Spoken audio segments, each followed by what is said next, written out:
ક્યાં આવવાનું તમારે? અટલાદરા. ક્યાં જતા હતા તમે? અહીંયા આમોદ પાસે કડોદરા દેજ રોડ પર. શું થયું?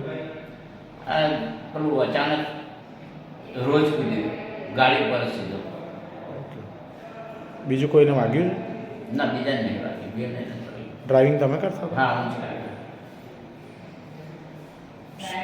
શું નામ આપનું? રમેશભાઈ હરમનભાઈ પટિયાર.